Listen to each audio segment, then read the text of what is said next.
प्रजापिता ब्रह्मा कुमारी ईश्वरीय विश्वविद्यालय गत वर्ष अपने 75 साल पूरे कर चुका है। तो इस उपलक्ष्य में एक थीम रखा गया, एक ईश्वर एक विश्व परिवार, एक वसुधैव कुटुंबकम की भावना को प्रसारित किया गया और इसको प्राथमिकता दी गई। इसके बारे में आपका क्या कहना है? वसुधैव कुटुंबकम वास्तव में ये हमारा बहुत शास्त्रीय वैदिक नारा है।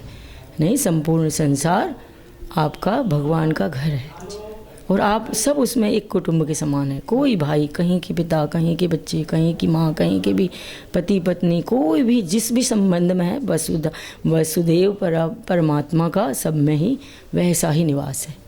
तो ये बहुत बड़ा सुंदर अभियान है। मैं भी इसको हार्दिक ये दूंगी जिस अभियान को आप ले जा रहे हैं आगे। और 75 वर्ष हो गए। मैंने भी 20-22 वर्ष पहले आपके माउंट आबू में भी आकर अपने हृदयगत विचार कह पाई हूँ। वो देवियाँ कौन हैं वो भी पहचान भी लेंगी मुझे। फिर मैं अब बहुत कम हो गई हूँ पहले से, इसलिए कोई ना भी पहचाने, लेकिन मैं आपके स्थान में आई हूँ। और मुझे यह भी प्रसन्नता है कि आज आपने मुझे फिर से स्मरण कर लिया।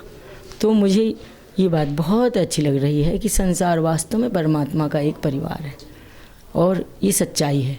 हम सब उसी परमात्मा के बंदे हैं। किसी भी रूप में हमारी जो भूमिका है, हमको अपनी वो भूमिका अच्छे से निभाना आना चाहिए और अपने कर्मों को परमात्मा ने हमें निमित्त बनाया है, ऐसे ही करके उन्हीं को ही समर्पित करते हुए चलना चाहिए। आनंद से निकल जाएंगे, कहीं कोई उलझन नहीं है।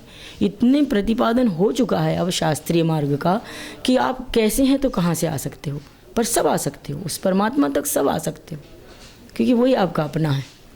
इसलिए एक पारिवारिक व्यक्ति को, हर व्यक्ति को लगता है वो मेरे फलाने हैं, वो मेरे फलाने हैं, जिनसे मिलने जा रहे हो आप, जिनकी बात सुन रहे हो वो मेरे वो हैं। ऐसे ही सबको समझना चाहिए परमात्मा मेरा ऐसा है। मैं कहाँ भी बैठा हूँ तो भी वहाँ से परमात्मा के प्रति पुकार भी कर सकता हूँ, ध्यान भजन भी कर सकता हूँ। मैं बहुत स्वस्थ हूँ। हर व्यक्ति को ऐसा अनुभव करना चाहिए, क्योंकि ईश्वरीय सृष्टि ऐसी है। ईश्वरीय सृष्टि में किसी को किसी भी तरह की कोई बाधा नहीं।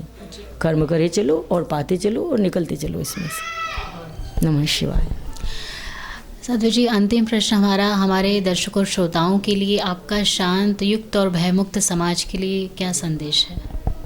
हाँ, आत्मस्थ हो जावे तो भय मुक्त भी होंगे। हाँ, भय मुक्त तब होंगे आहार को सात्विक कर ले।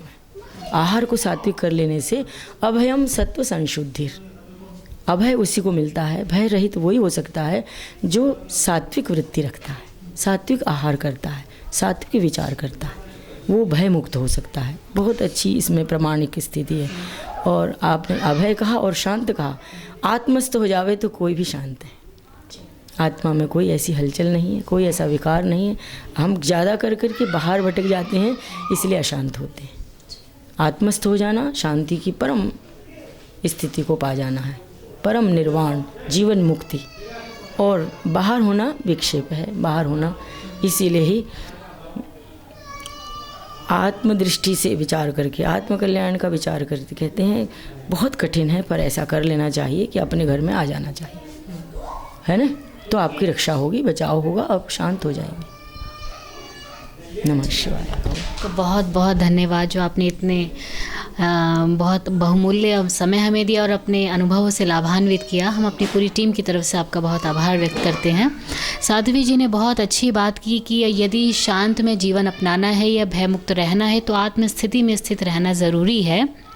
इसी के साथ ही हम आपसे फिर मिलेंगे एक नई विभूति और नई शख्सियत के साथ। ओम शांति, नमस्कार।